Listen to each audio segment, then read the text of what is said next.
Hello. Hi, how's it going? It's so good. How are you? Oh man, I am having such a good day.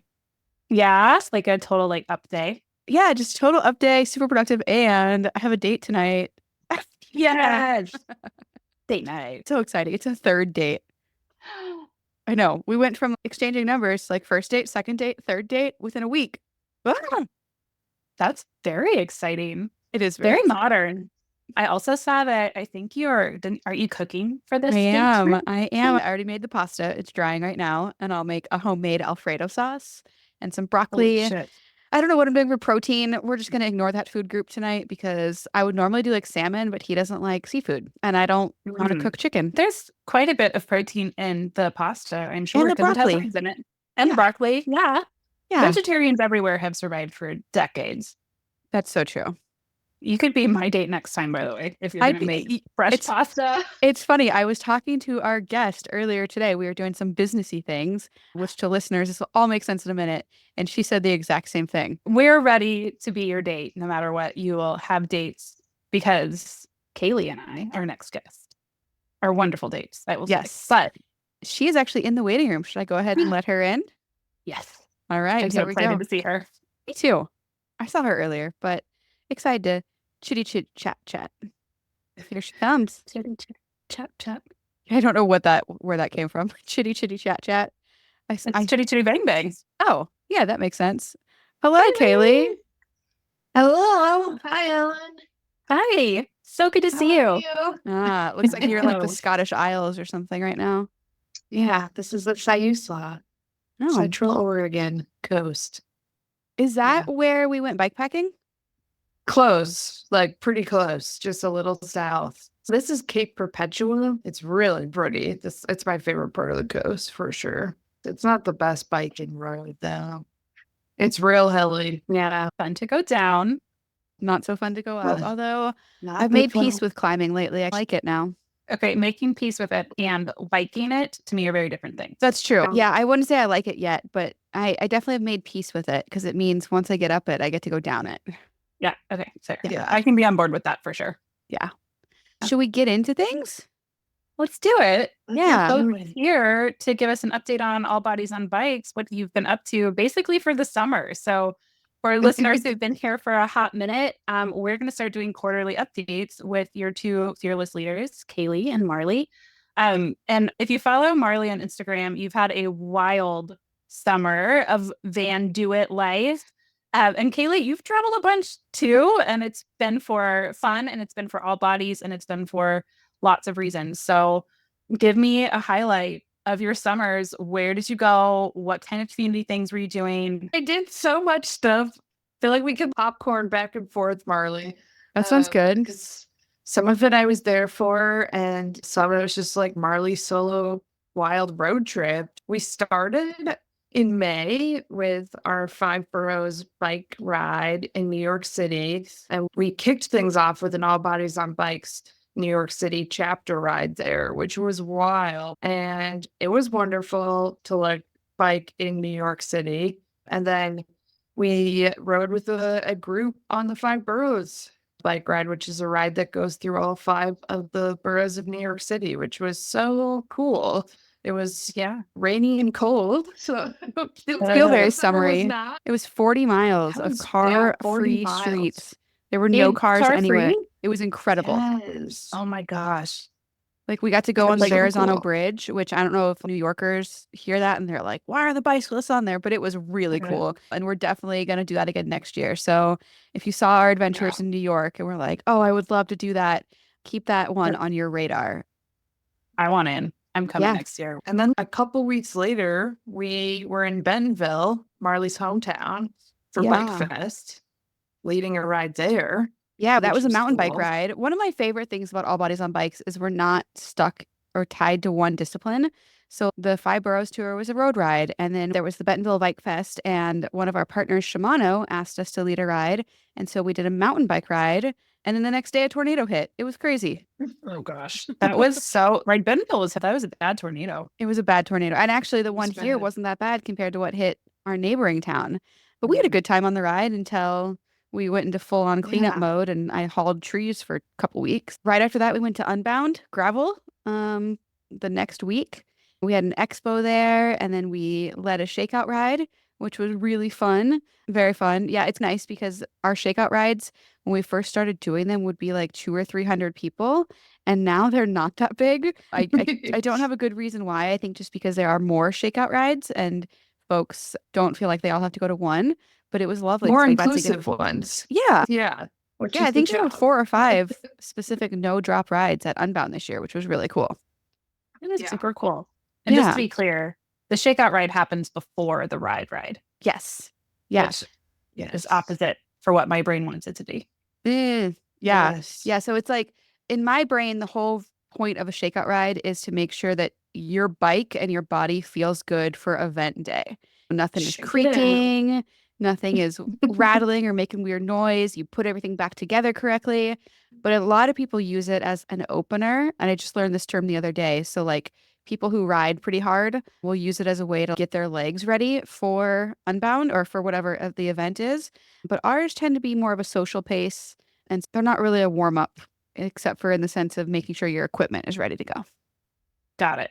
Yeah. I like that though. Yeah. Me And too. that makes sense too. Like now that you say it, some people would actually have a warm up day. Whereas even in my heyday, I'm looking at these rides. So this is a 1 day, like I have 1 day and it's going to be ride day. Yeah. So that makes sense. That was another reason we started asking events to do it, is because oftentimes the shakeout rides would be 20 to 30 miles long.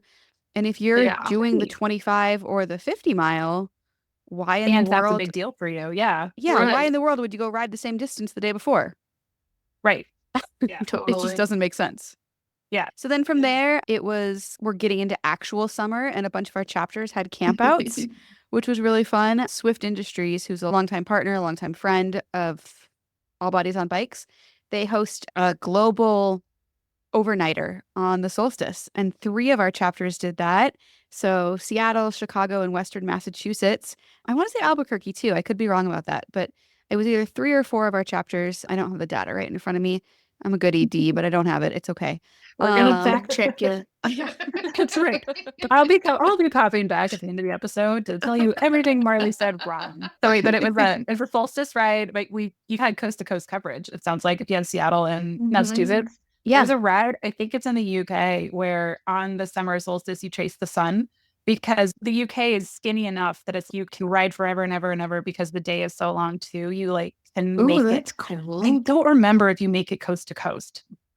You'll have to fact check me on that. But yeah. So this we is kind of like did our best with America chasing the sun. And this is our second year doing this camp out in partnership with Swift. The first year we had some other chapters participate, and every year it seems like a couple of the chapters get rained out or it's too hot and they end up rescheduling. We'll talk about some of the ones that got rescheduled, or some of the They're coming up bike soon. opportunities that are coming up in a couple of months. We'll talk about that later on. Yeah. One of my favorite events of this summer was actually on my birthday weekend. Sorry, I'm going back in time to May. It was Kansas City did this incredible bike camping trip. There was like 50 people on it. I think the median age was 50, and everybody from 4 months all the way up to 70 years old was on this trip. And it was just so wholesome. We rode like 10 miles each direction, super, super inclusive. Instead of cooking dinner, we went and got pizza another couple miles down the trail. And it was just so refreshing, because I think oftentimes these bike camping or bike packing trips that you hear about are these epic, incredible adventures. But it's okay to just have little backyard overnight adventures too. Yeah. There was an ice cream truck. Yeah. Oh yeah. All bike camping should have an ice cream truck. Yeah, Lisa. You're speaking And my that- camping language. That's going to be an annual event. So if you missed it, you will have another opportunity next May, Yeah. which will be Yeah. great. What else did we get up Nice. to? A couple of big gravel events throughout the summer when I was on my van trip. We went to the Last Best Ride. We went to Joyride, and we actually released a podcast from Joyride, a live recording. So if you haven't listened to that, you should go do that. And then, of course, we went to Steamboat Gravel. It was our last year taking a team to Steamboat Gravel, and it was absolutely incredible. We took 11 athletes this year, and all of them finished their distances. It was an incredible show of perseverance and grit and determination. It was really, really cool. And then we finished up with Gravel Worlds, where we were at the expo and we helped host the first to last party. So it was a very busy, but overall incredible summer. And so good to see so many people and hugs and ride with so many people. So thanks everybody for coming out and making those a success.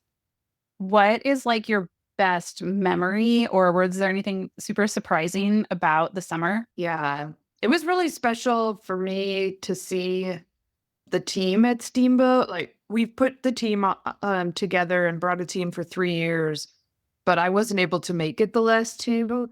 And to be there and get to see it and see the team and see the perseverance that Marley's talking about. And also something that I wasn't expecting to be so special, but really was getting to see everybody in their kits. And the expo, like, we unveiled a new expo design that Bobby, our like chief of all things design, put together. And it just like, it was really cool to see all of that visual cohesion of All Bodies on Bikes and just the presence.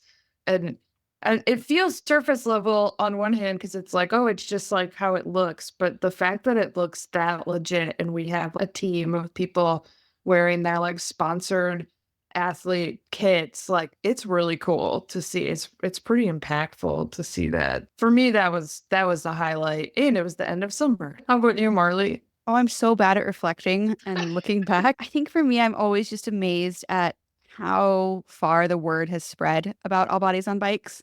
I think I lack perspective on it. And it's always incredible to go to these events and see people from across the spectrum. But the ones that always get me are the very stereotypical cyclist-looking people. Your white male in his 40s or 50s saying thank you for doing what you're doing and for expanding representation and what it means and just for being here. And that's always surprising to me. And I guess it shouldn't be, but it still is.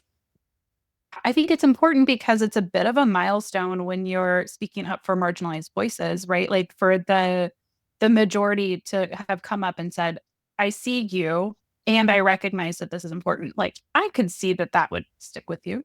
That makes tons of sense. Yeah. Thanks. I don't know if we've reflected on this together, but we've been at enough events, enough years in a row, that people that came up to our expo tents, like the first year we were there, and said, oh, I'm here as a spouse or family member of somebody who's racing, and I don't know much about you guys, but I saw the name and it drew me over, and I never ride a bike or whatever. And then they come back to us the next year and they're like in the event, like, they're like doing the race themselves and they got a bike. Like, that is just so freaking cool and feels like really full circle in this special way. Yeah, that part is so cool. That's starting to happen more and more now. it is. And I think the other cool thing that's happening, and Kailey, you might not agree with me on this, but at first it was like the All Bodies on Bikes was the Kailey and Marley show. People really knew us from the film, and now a lot of people know All Bodies on Bikes and have no idea that there's a film out there. And so it's pretty cool, the kind of legacy that we've built and this community that we've built that was one of our goals that we set, was to have it not be the Marley and Kailey show, but it really has grown beyond just us, which is incredible. Now it's the Marley, Kailey, and Ellen show. Yes, exactly. Oh, it's funny. But I can relate that back to our next question of how are you feeling like it's strengthening All Bodies on Bikes community? That has to feel like that's part of it. Yeah, I think a big part of it is, so some of our chapters have not necessarily struggled, but they haven't really gotten off the ground yet. Maybe in a place where we only have one leader. And we've learned a lot, and we'll talk about this in a little bit in terms of new chapter formation. But I think about the Five Boroughs tour in New York City. That was a great opportunity to bring the New York City community together and also let them know, hey, we're looking for some additional leadership to support this chapter. And it's working. From those conversations in May, we now have 2 new leaders who have joined our New York City leader and are really going to help fortify and build up that community. In those places where we have the chapters, I think the events help amplify the chapters and make them stronger. But in the places where we don't have a chapter, it plants the seeds as we continue to grow that, hey, this could be a thing that regularly happens in your area. I think this year I've been really struck by the like diverse range of ages we are having show up to events. And It's different in every chapter, but certain chapters just seem to draw this. Yeah, like the spring roll bike camping in Kansas was like, we had a person riding who was 9 years old. And I don't know that I imagined us being a space where like youth programming was such a central part of what we do. But at Unbound, we've really connected with some of the youth mountain bike teams that are there at the events. And we've seen those kids growing up year after year. And I think that like connection to youth, but also connection to like older people who are coming back to biking or maybe coming to biking for the first time, that's like strengthening our community and also what All Bodies on Bikes means in a way that like is beyond what I had envisioned originally anyways. And that's been really neat to see. And it's like organically, like outside of our control, not that Marley and I didn't want it to go that way, but it's just grown that way organically, which is really cool. Yeah, I think a lot of it coincides with the growth of e-bikes. They're becoming cheaper, they're more accessible for folks. And there's not a lot of group rides where e-bikes are explicitly welcomed. And on our group rides, they are. And so I think those things dovetail together really nicely to bring more people into the fold. I love to hear it. So what's coming up in the fall? More of the same. Events, Love it. bike packing. Same, but Same, different. exactly. Same, but different. Yeah, I think so. Kailey had mentioned that a couple of chapters had to reschedule their bike camping trips. So Richmond, Virginia, right, Kailey? Yep. So we'll be doing a one night bike camping trip in Richmond. That's our rescheduled solstice trip. And we're going to be doing that mid-November. But before that, we'll be in Bentonville with the Bentonville chapter. Marley, myself, the Kansas City chapter is going to be there too for another one night bike packing, right? Yep. Another bike camping trip out here in Bentonville. And then our Albuquerque chapter is doing kind of an on-ramp series for bike camping. So all the details are on our website, but it's a 3-part prep workshop culminating in a bike camping trip this fall in Albuquerque. So that is really cool. And I love that our chapters are really playing with their weather and their geography, and that typically summer is seen as like camping season, but in all of these places, it is prohibitively hot. So we're moved it to the fall. So that'll be really fun. Nice. Yeah. I like that Albuquerque is going to give you like extra training. I'm the kind of person who would want that like full knowledge before I'm stuck out in the dark. But it sounds like many of them are going to make sure that you feel super comfortable before you go out bike packing. That's the goal. Yeah. For all of the bike camping events, chapter leaders send out some type of Google form or survey in advance to get a sense of like where folks are at experience-wise, what equipment they have. And some of them, like Albuquerque, do a big ramp, and some other chapters are doing similar things. But others are, it's more like the chapter leader will reach out to you if you need some help. And we had last year, DC did a one-night bike camping, and we had people, it was their first time camping. They didn't have any camping equipment. And we had them sending pictures of their bikes with their setups to us before. And we were troubleshooting in the weeks leading up to the trip, and we made it all work and everybody had a good time. So we will always find a way to make it work for people. And even if that's just like a one-on-one text chat before the trip, we can do that too. Yeah. I love it. I think the other thing too is for most of these we have a SAG vehicle going. So a support vehicle. Sometimes there's people who they have a tent, but it's too big to strap on their bike. We're not going to expect them to go buy a new tent. And so taking that vehicle really helps lower those barriers even further. So if somebody is on a road bike that can't put a rack on there, there's definitely ways to get over those humps. I hope nobody comes on a road bike to the Bentonville one though, because we're going to be on some chunky gravel. So that would be, I don't want to say an insurmountable challenge, but definitely a much bigger challenge than I'd be ready to take on. Okay. Good to know. But mainly, if you're curious at all about these, definitely reach out to your 100% local leader. Yeah. Awesome. Love that. And then what about new riders? Are there rides for new riders this fall? Always. Yeah. Kansas City's partnering with Women-Led Cycling, and they're doing on-ramp series. They just did one a few months ago that was an on-ramp, essentially 4 consecutive rides that led up and helped people prep to go on a bigger group ride that happens weekly. But now they're doing an on-ramp to make people feel comfortable with bike commuting. That's an opportunity for people who are totally new to either learn how to ride in the city comfortably or learn how to ride in groups comfortably, which is neat. Yep, I cut you off, Marley. Oh, I was going to say, I think most of our rides are generally perfect for newer riders. If there's not one, so a great example is this past week, our Massachusetts chapter did an adventure ride, is what they called it. And it was like all terrain. There were some hike-a-bike sections. It was a little bit longer. And that one would not be a good one for newer riders, but we were pretty explicit in the language there. It's funny. I think All Bodies on Bikes rides fall into one of two camps. They're either that introductory social ride where we're going less than 5 miles, we're going 5 to 8 miles per hour. Really, almost anyone at any ability level could join. And then there's the more adventurous, longer rides, because as it turns out, people in bigger bodies or non-traditional bodies like to ride long distances, like to do stupidly hard things. And so we like to provide a space for that to happen as well. And those, again, we try and just be super clear in the language of who that's intended for. Yeah. But if you're ever unsure, that reach out to your chapter leader or reach out to us, that applies across the board. Always okay to reach out and ask. 100%. Awesome. Speaking of chapter leaders, we're going to move into a bit like broader conversation about All Bodies on Bikes. I think one of the questions you both receive a lot is, when are chapters expanding? What's the status of the chapters? How do I chapter? So can you give us a little peek or ideas on what's happening with these in the future? What has happened? What's going to happen? All these things. Yes, I love this question. And you're right. We do get it all the time. And I feel bad because since early 2023, we have not been in a place to add more chapters. As the executive director, I really wanted to grow really quickly. And I was given some feedback from our existing chapters to, hey, Marley, slow your roll, if that's okay.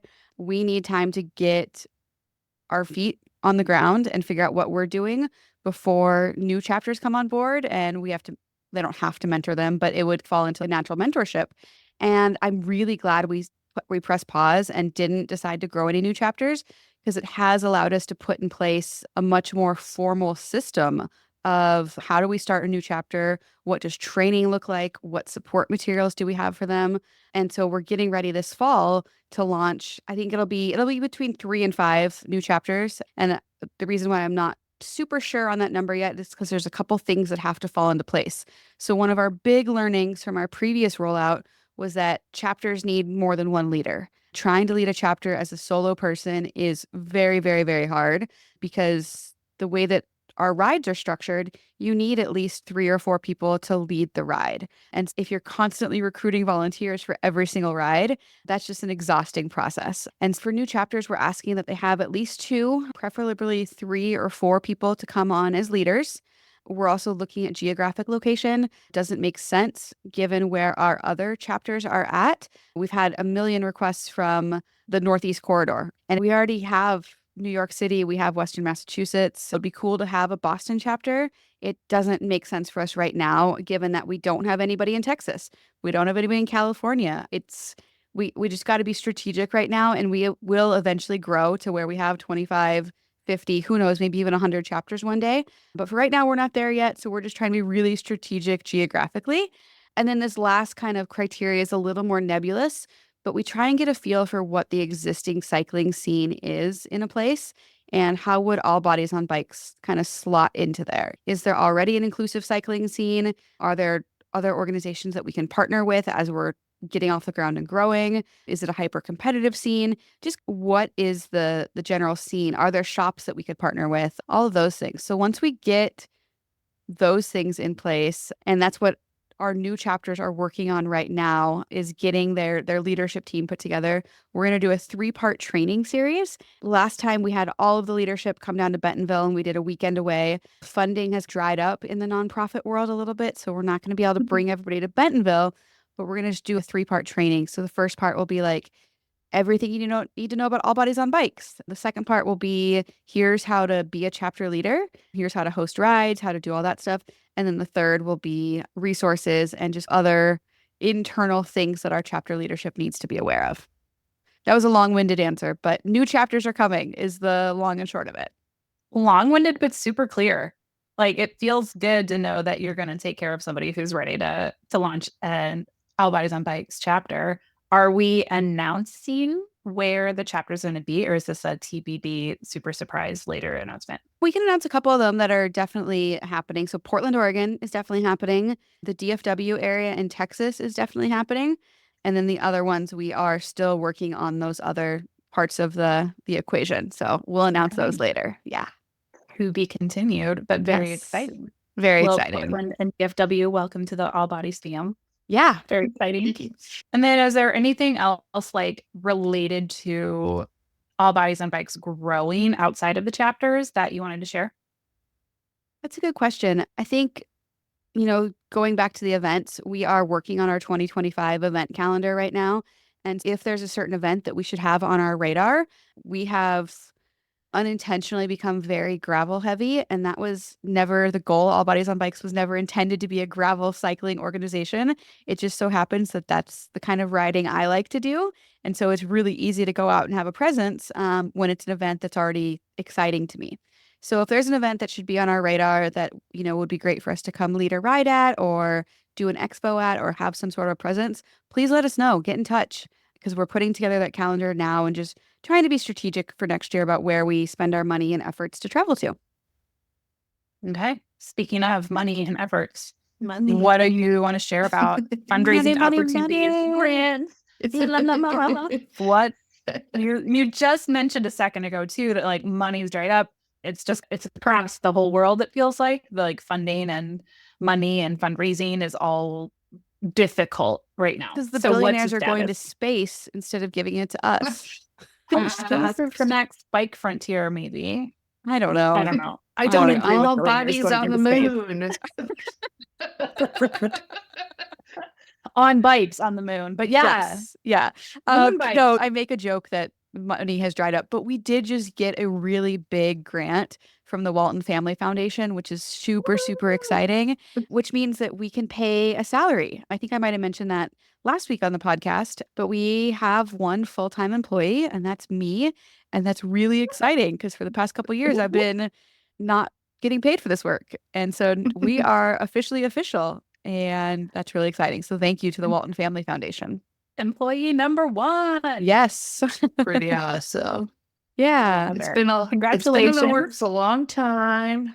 We're very happy that Marley can finally be a paid employee and not like a full-time volunteer. Yes. Working her butt off. Exactly. The other cool thing is it lets me cut back on like the influencer marketing work that I was doing, and I don't quite have to shill myself out for like toothpaste and random beef jerky snacks for $2,000 here and $500 there. Like I have a steady source of income, which is really nice. It takes a lot of the pressure off. You can focus on the work because you're getting paid to do the work. Exactly. Yeah. Well, congrats all thank around. you. Very Thank you. exciting. The other big thing, and I hope this isn't annoying to folks, but we are going to start our first real fundraising campaign. So we've been a nonprofit for almost 2 years now. We've dabbled a little bit in fundraising here and there. We did a raffle at Unbound a couple years ago. But other than that, we haven't done any strategic fundraising. And so we'll be launching our first fundraiser this fall. And we would love everybody's support on that because our organization is I need to work on my elevator pitch about why people need to support. Let me help you out. If Okay. I were to give you money, what are you going to spend it on? Programming, infrastructure, supporting our chapters, getting more people onto bicycles in a supported, inclusive way. See, you just needed That's pretty good. Yeah. I needed a good tee up for that.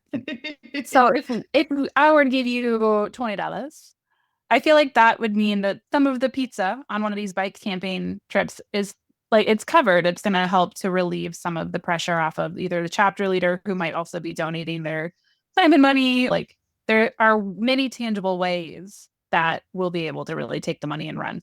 Exactly. Yes. And we're not spending frivolously over here. We're keeping our expenses pretty low. So every dollar goes a long way for All Bodies on Bikes. You can actually donate now if you go to allbodiesonbikes.com, but we will be much more strategic about it and reaching out to our Instagram and reaching out to our email community and all that. Which, speaking of, if you're not on our email newsletter, you should be. We send it out once a month. There's no spam. And you just go to allbodiesonbikes.com and add yourself to our newsletter sign up. Yeah, it comes directly from Marley. Mhm. It's not a marketer in the background. It's Oh, literally Marley yes. saying, this is what I'm going to tell you right now. And Yeah, it's really 'cause we delightful can't- most of the time. We can't afford a marketer. I may be a little biased, but it's my favorite email I receive. It feels very personal, and it's always a joy when I see it in my inbox. Yay, that makes me And- happy to hear. We have an almost 89% read rate. So I think other people That's feel the same really way. good. Yeah. That's a big deal. My day job is marketing, and I'd get a raise if I could do that with my database. That's what I would do. Yeah. So Yeah. It's well funny done. because I get emails from other nonprofits and they're emailing 3 or 4 times a week. And all I can think about is their communications team and development team is working so hard. So that's a lot of emails. Yeah. That's a lot Yeah. of emails. It's a lot of emails. I would argue about their ROI on those emails, but Yeah. hopefully they're doing their own math. Our math won't work that way, is what we're saying. It'll be an email from Marley. Once a month. Once a month. Yeah. One delightful email a month from a real human. Yeah. And I can't promise that that'll stay at that cadence, especially as we get into fundraising. There might be more than once a month. Okay. One will But they'll definitely be continue to be delightful. delightful. Yes, exactly. They'll all be delightful, but one of them especially will be delightful because it'll be updates on what we're doing and where to find us and all the good stuff we're chatting about here. I love it. So more to be continued. We'll be excited to take your money, but we also think that you're going to want to because we're going to have lots of really good reasons to give it to us.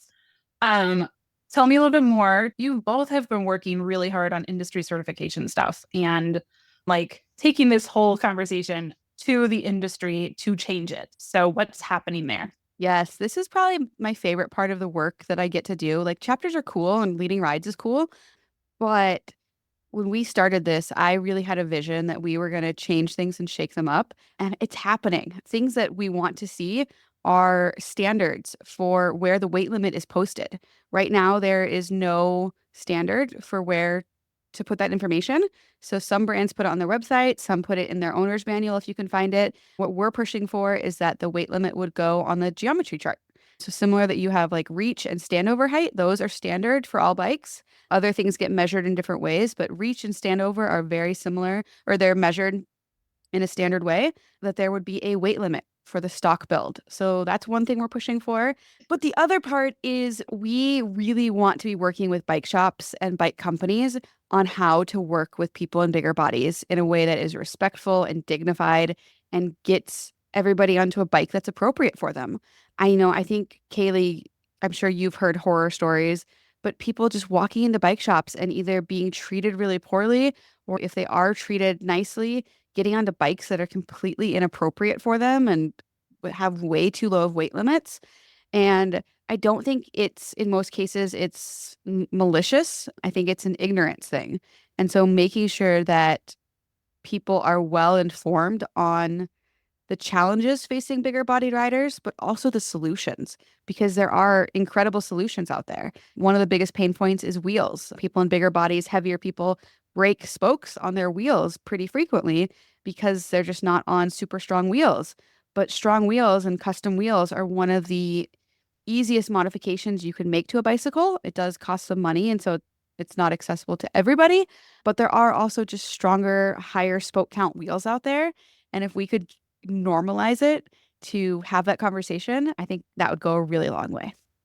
Have you started conversations like this already? How are they going? We have. All Bodies on Bikes was invited to join the National Bicycle Dealers Association. They had their annual industry conference in Bentonville, and me and one of our chapter leaders went and presented about this and pitched the idea to them and said, is this something that would help you? And overwhelmingly, resoundingly, they all said yes. Like, this is a challenge that we're facing. We want help with this. And so then after we presented that conference, we were invited to join the National Bicycle Dealers Association. And so we'll be working with them to vet our materials. We'll have a pilot group through that organization. And as we roll out this training for bike shops, we'll have close partners that'll help us do that, which is really exciting. That is so cool. Yeah. So we're working on the pilot now. We're, again, being conservative in our approach, but the pilot will be like rolling out within the next 6 months. And then longer term, the certification program will come. But Marley, have you talked about the website webpage No. that folks can put up? Okay. Yeah, I forgot about that. Thing to plug. That's super, super cool. One of the things that Kailey and I do is we do a size inclusion training, a size inclusion awareness. And I had a brand, or I had this company, they basically make websites for bike shops. And they have a library of available pages to bike shop. If they wanted to do a resource page on gravel biking, or a page about group rides, or buying your first bike, whatever it might be, this company helps build those web pages and make sure that the inventory is integrated with the website, just all the back end stuff that if you're opening a bike shop, like that's one less thing to be on your plate. And so they reached out and asked, in exchange for giving us a training, could we build out a biking for bigger people resource webpage? And I said, absolutely. That seems like a perfectly fair trade. And so I gave them a size inclusion training. And in exchange, they built out a biking for bigger people website that is part of their standard library now. And I think we've got 60 or 70 shops across the US who have that as part of their website now. That's amazing. Yeah. So the really cool thing is most of it points back to All Bodies on Bikes, because we have those resources built out on our website. And so, yes, it does point to in-stock bikes that would work well for that customer, but it also points to our plus size clothing resources. It points to our resource on how to shop for a bike, things like that. Yeah. I like that way it's centralized too. Like, it's not that they're trying to reinvent the wheel, but Exactly. every time that they need to just have this information. Like, they're probably local shops. They want to be providing these resources. And so here they are. And the cool thing is we're being recognized as an industry authority and like a recognized subject matter authority on this, which is super, super cool. Yeah. It's weird. I don't know. I still feel like an imposter because I don't know. It's Nobody else is doing this. It's true. You're the leader of it. Yeah, it feels surreal sometimes to have people agree that we have found a challenge and agree that it's a known problem and want to work towards solving it. Yes. It feels surreal. But I think because for so long it was such a challenge. I think back to your trip across Alaska, Kailey. What year was that? 2017? 2018. They're not even a decade that you've seen the pendulum really shift. Totally. Yeah. And I think that like the biggest thing is like in 2018, it still felt like if you were in a larger body and you couldn't find a bike or clothes, it was your fault. Mm-hmm. Yeah. Now like at least when I'm looking at a website that doesn't have the right clothes or equipment for me, I'm like, oh, it's their fault. Like why don't they make stuff for me? Right. And they feel ownership over it too. Like it's an everybody problem to figure out and not a personal failure of myself that I'm in a larger body, which feels really cool. And we have this massive community, like thinking about the scope of the events that we were at this summer, and that there are events that Marley and I can't even think of because the chapters hosted them and there's so much going on. It's hard to even keep track of all the wonderful things. And there's people who only know about All Bodies on Bikes from the chapter they're engaged with. That is so cool. Like it has grown and grown. Yeah, it really is super cool. Awesome. This has been such an uplifting update to where there's been such good progress and there is so much momentum happening and everything's like we're at the precipice of something great. Yeah. I'm feeling like this is it's a positive update. How often do you get one of those? But also like thinking about all the hard work that you both have done over the last 3-6 months. It's super cool. Thank you for sharing this with us. You're welcome. And I hope people find it interesting at the little in the weeds, but we're also trying to be transparent and pull back the curtain on what All Bodies on Bikes is up to. Yeah. So I think takeaways for our audience, in case anyone is too long, didn't listen and just skips to the end. I don't know if that's a type of listener or not, but they can always put us on fast. I wonder what we sound like on fast speed. Little squirrels. Yeah. I don't know, especially with all the laughter we just had. I don't know. If anybody does listen at 2x speed, don't tell us, I think. Because I don't think I want to know. I don't want to know. It's like suddenly I'm a soprano instead of an alto. But main takeaways, you guys had a fantastic summer, went to lots and lots of events, met lots and lots of cool people. You have plans for the fall. All of those plans are up on our website to where you can go to All Bodies on Bikes, check out your chapters and see what's going on. Lots of bike camping things happening all across the country, especially now as the weather is getting nicer. And we're going to have And donate and give us Donate. give us a little bit of money. Subscribe to the email list and subscribe to the podcast. And we'll see you soon. I think that's it. I think that sounds great. Thanks, Ellen. But See you soon. Thank you. thanks, Kailey, for joining us. And we'll see you again in a few months. Thanks for having me.